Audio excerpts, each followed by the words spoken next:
And the daily Boris graph of Tuesday, the 25th of August 2020, is peddling this pathetic diversionary big issue.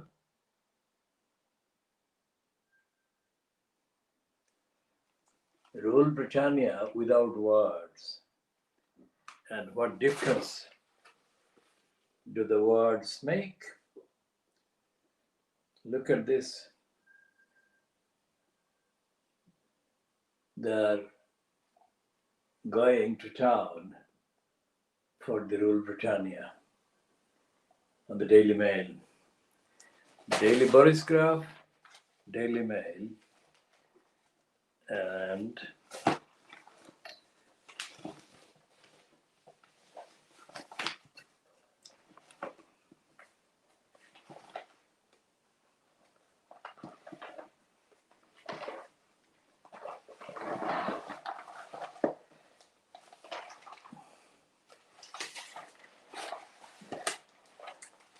the Daily Express.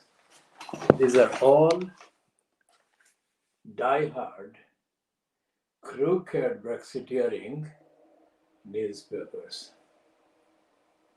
They're completely, absolutely,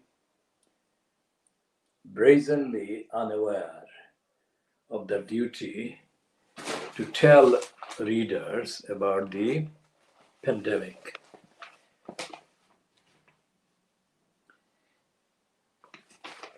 And the Daily Star has got a similarly pathetic diversion about the so-called row between actors. And the Daily Mirror is talking about a shock health advice, moms to be not to drink tea or coffee. So what is the newspaper, once newspaper of record,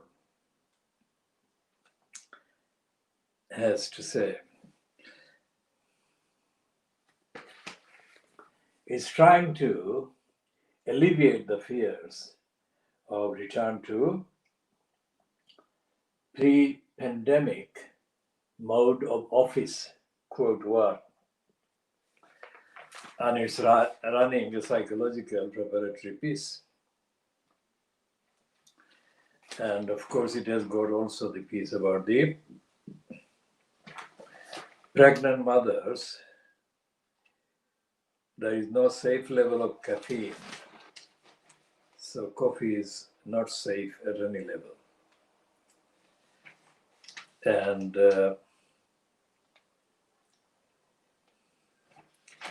on page 2, they're still going on about Corbyn sabotaging society as we know it. It's saying that Corbyn's support for a particular candidate for election to a position in the union is a threat to Starmer.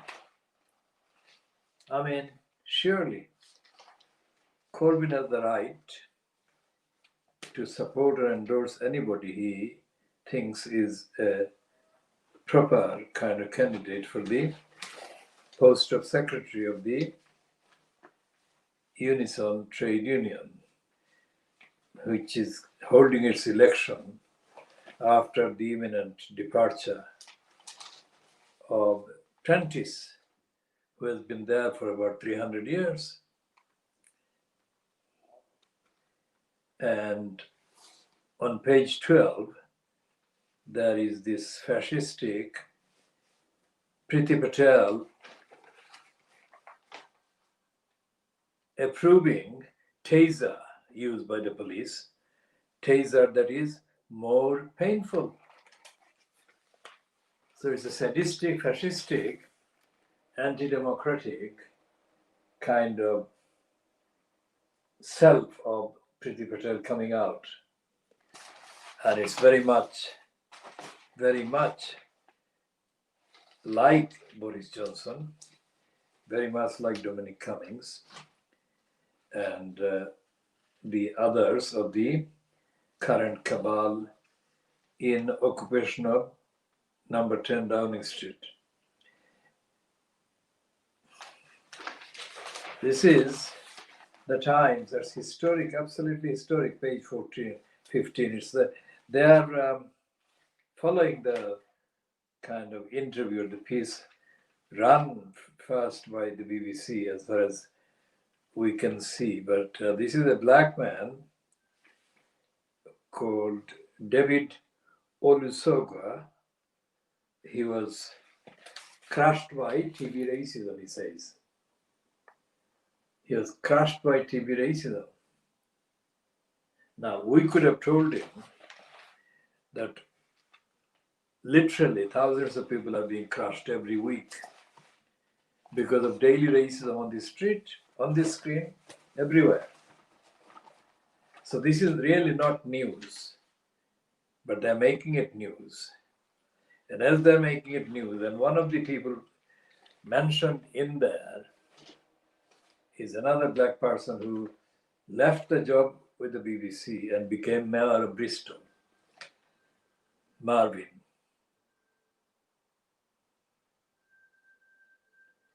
And there is this 2-page spread on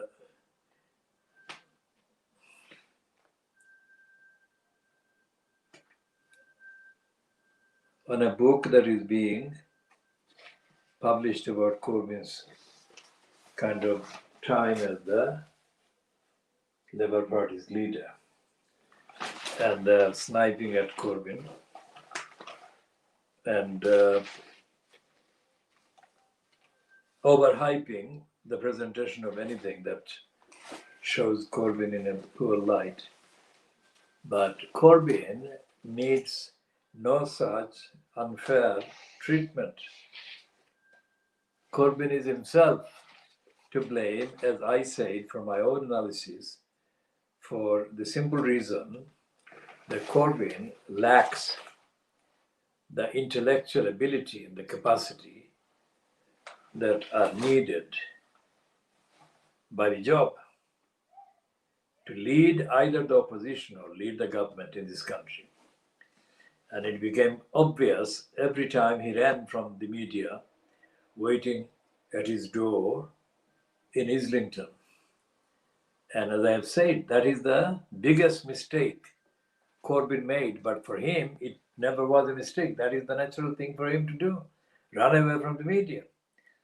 Tactically and strategically and visually, I said, and I have to say, I can say, and I will say, that if instead of running away from the media, Corbyn had stayed and confronted the media every time, and he must have run about 500 times or something. I'm not giving an exact number, but it is hundreds of times Corbyn did that. So I'm saying that instead of running away from the media, if Corbyn had stood his ground and fielded whatever questions they had, and they would have obviously had more hostile questions, hostile to him and hostile to his cause. But that long list of interviews and statements and opportunities that Corbyn chose to run away from, those would have become the absolutely undeniable, irrefutable, factual evidence of how bad and how corrupt and how biased and how hostile the mainstream British media has been to Corbyn or anyone of his kind of persuasion or his orientation. Now there is this letter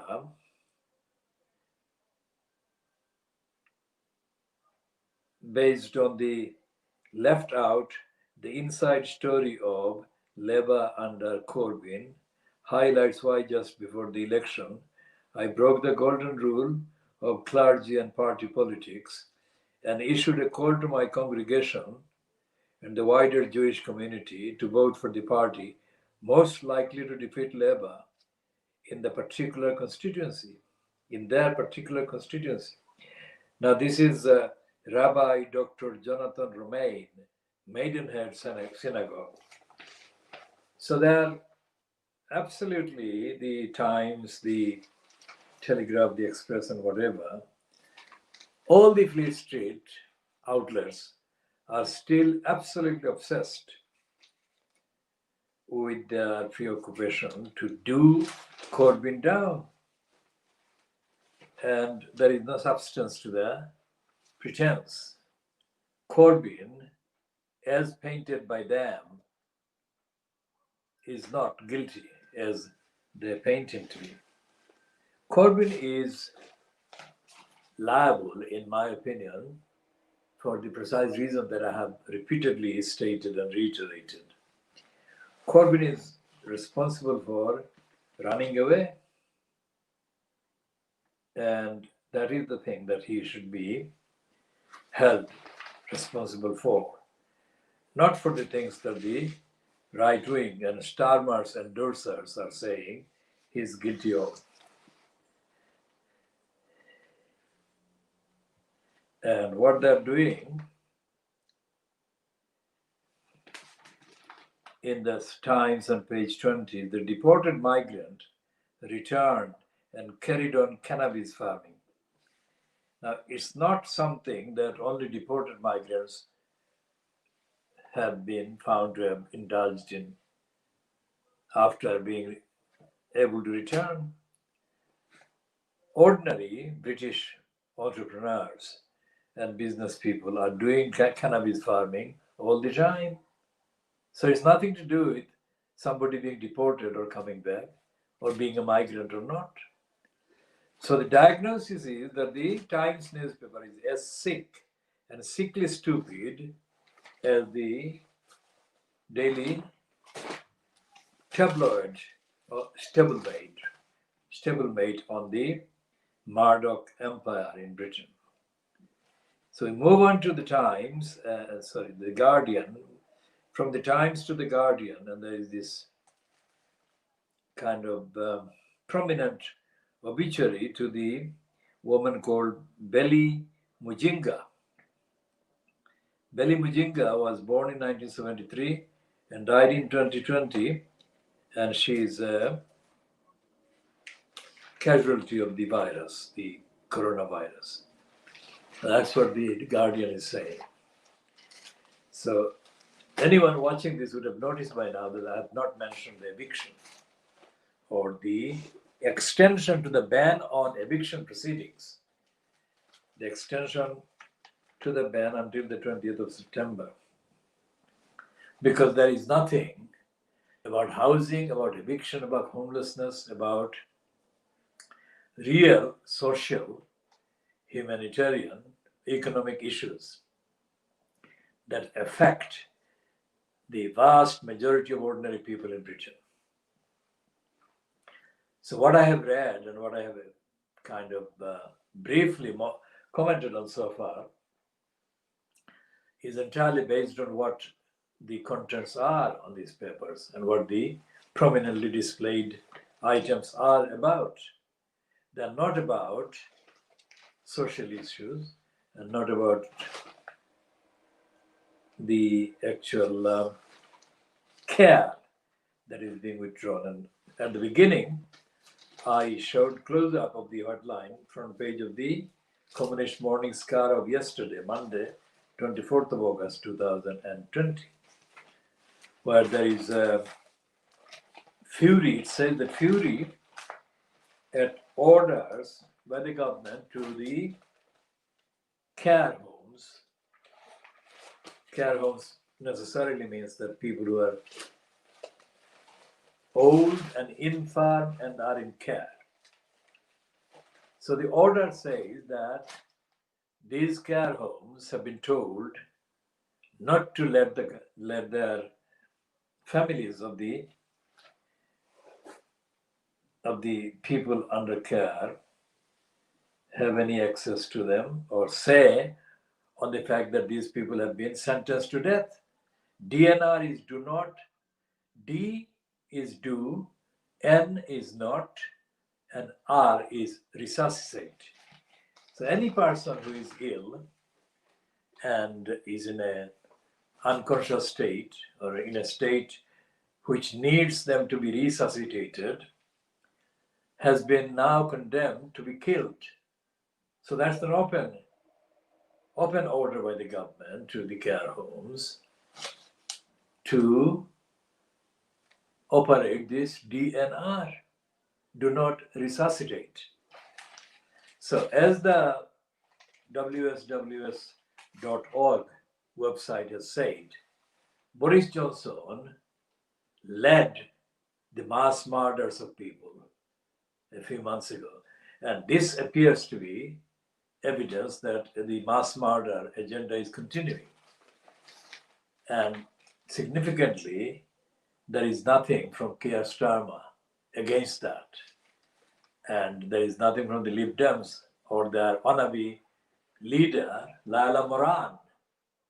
Laila Moran has been going all over the place, spewing and spilling the trendiest possible headings that she can grab. But she is not questioning this mass murder. She's talking on the side that the people who lost their relatives to the pandemic, deserve respect and recognition. And the number 10 Downing Street has not shown the respect and recognition. That's not quite the same thing as the mass murder order that is still active and being actively pursued by Boris Johnson's regime. Now, on page 4 of the Guardian today, 25th of August 2020, there is a piece about local councils scrapping algorithms used in welfare and benefit rulings. Now, apparently, they have decided to scrap the use of computer algorithms in helping to make decisions on benefit claims and other welfare issues. The Guardian has found, as critics call for more transparency on how such tools are being used in public services. Now, anyone who knows about computers and maths and also knows about the behavior of local councils and central government departments or the court system or all the other big kind of organization, big in the sense that they have significantly large numbers of people working in them, holding important decision-making positions. All these people, all these organizations have been abusing algorithm for as long as algorithm has been available to be used in the computerization of the various activities, including making decisions, apportioning kind of apportioning gains and assigning losses. Algorithm, as I said earlier, not today but in the previous broadcast, is like another language. So if you can tell lies in English, you can also tell lies in algorithm, and so on. So algorithm can be as flexible, as irresponsible in allowing its users to tell lies and violate people's rights as any other language or program or software. It all depends on the input, all depends on the programming, all depends on the agenda behind the programming, underlying the programming. What is the intended purpose of this outcome? And so the fact that they're only doing this, the local councils, after the fiasco, as the papers have said, as the criminal robbery of the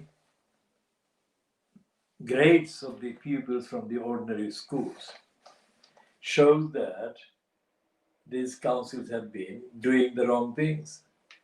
And the Guardian has not been doing the right thing by investigating every single day how the councils are abusing their powers and how the claims about lack of money because they can't look after people that are put in their care is in the current kind of last fortnight or 3 weeks, the children, migrant children, have been the kind of symbols to be kicked around in the football by the proxy races of Kent County Council, who have been accusing all kinds of, innocent people of gross invasion of Britain. And that is leading to a spike, the rise, an increase in the racist attacks in this country. As one of the refugees, within probably a short number of hours of the news of the Sudanese person dying, came across other kind of information, including the fact that somebody who just was able to cross into England was severely beaten up or attacked by racists. So the newspapers are not telling the truth, not on time, not in time, not ever. They're forever making excuses for the latest set of lies and incitements, and then saying that the next set of lies would not be kind of necessary if people complied with the racist demands and stopped all the victims of genocide, hunger, famine, starvation, and war, from coming to or wanting to come to Britain or seeking asylum here or refuge here. So there is a whole range of correlations and connections between the newspapers and the actual operation of the anti-democratic, anti-the people, anti-social, anti-societal activities by the corrupt, unaccountable government fronted by Boris Johnson. The reference to Lynn Brown is the West Ham in Newham MP. Her name was mentioned outside the Stratford Magistrates Court on Monday, the 24th of August, 2020. And we have put the quotation that we could accommodate in the particular editions of the channel.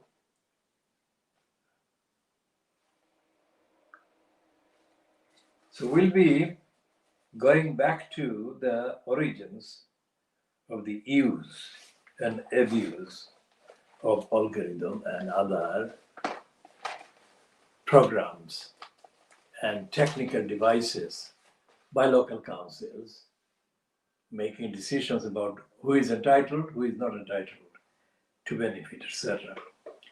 Essentially, the theme runs that the Tories are doing the wrong thing and the opposition Labour Party is doing the wrong thing. How? Because the Tories are doing the wrong thing on the ground about real issues, including fishing, including shopping, including all the other ordinary things.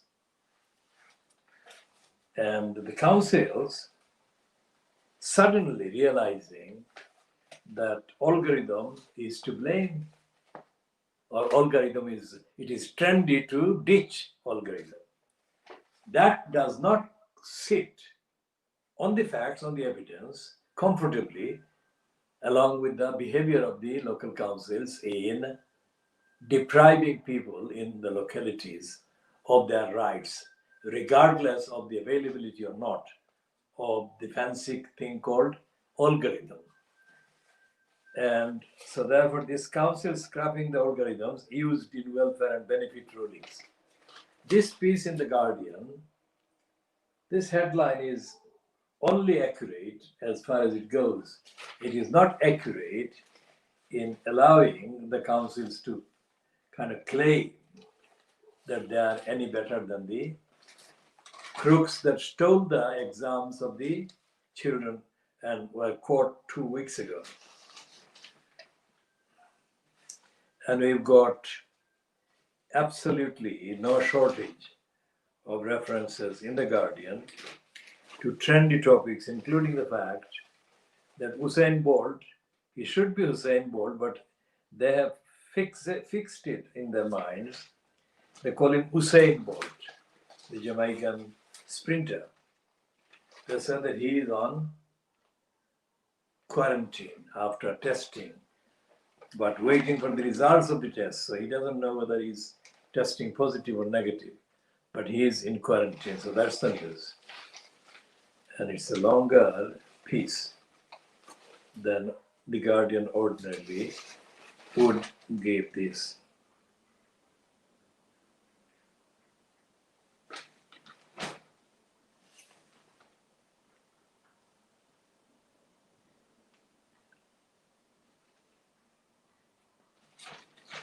There is no piece, I'm still looking, there is no piece in The Guardian today, the print edition of the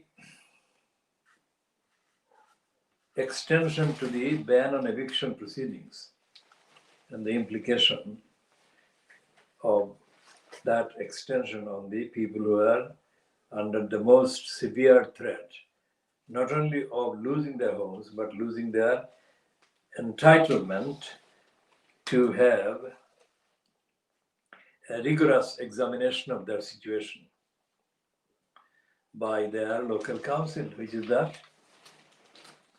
kind of law.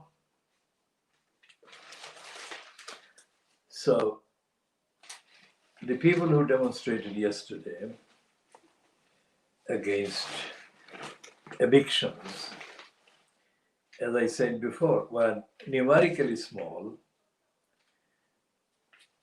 well under 100, even less than 50. If you look at the number of people that were outside the Stratford Magistrates Court.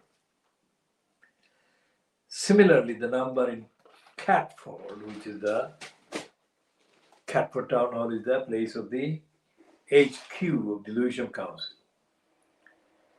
So these people, these councils, are forever lying on the one hand about the ban on evictions coming to an end. Lewisham has been making appropriately phrased sounds to come across as if it was against the evictions programs and agenda.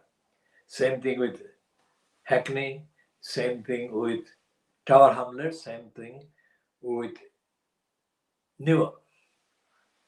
But the fact is that none of these councils, these four, Tower Hamlets, Lewisham, Hackney, and Newham, these four councils are fronted by four occupants in the post of elected mayor. And the elected mayors in Tower Hamlets, in Lewisham, in Hackney, and in Newham are elected mayor, and the election only goes to the technical fact that they were actually passed through an election process.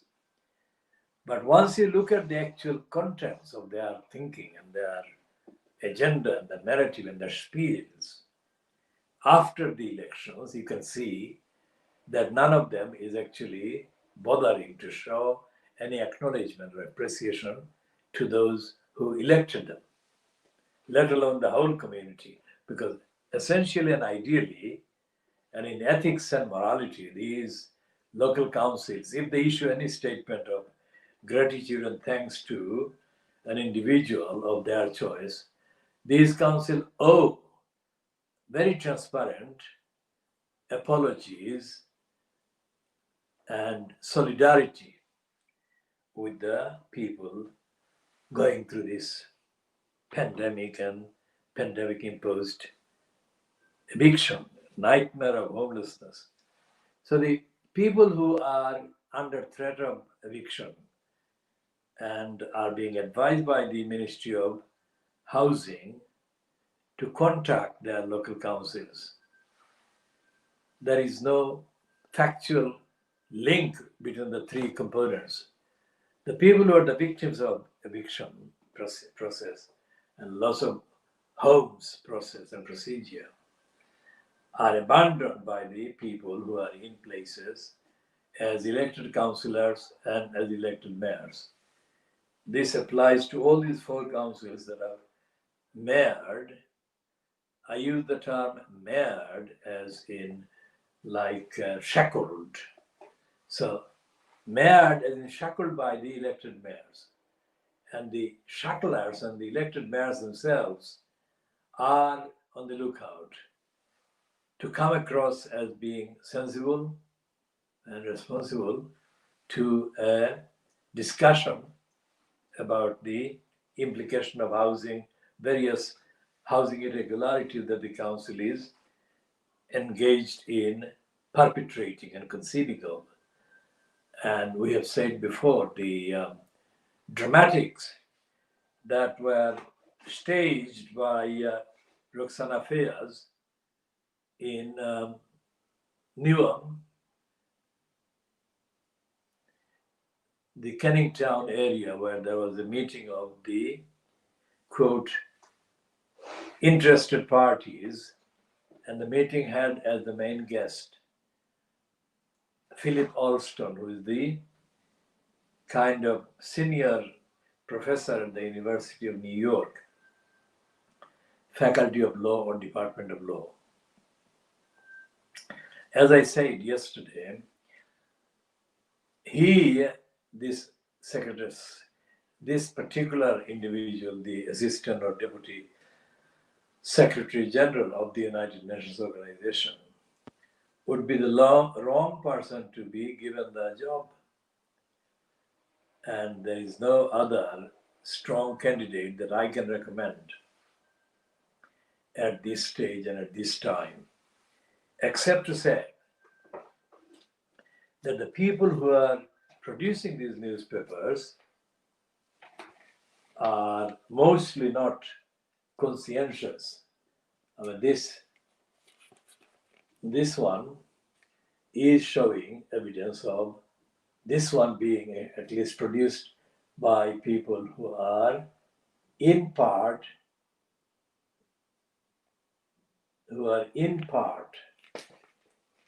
kind of supporting the campaign by Bill Gates and others to kind of invent a vaccine to deal with the virus. But belatedly, because the virus campaign is every day it is getting focused and promoted by the big business, whose agenda and the purpose has been to let as many old people die as possible. That is to do with their herd immunity, HERD, herd immunity. And the fact that they're saying that the children will not infect one another. I mean, how do they know that the children won't infect one another?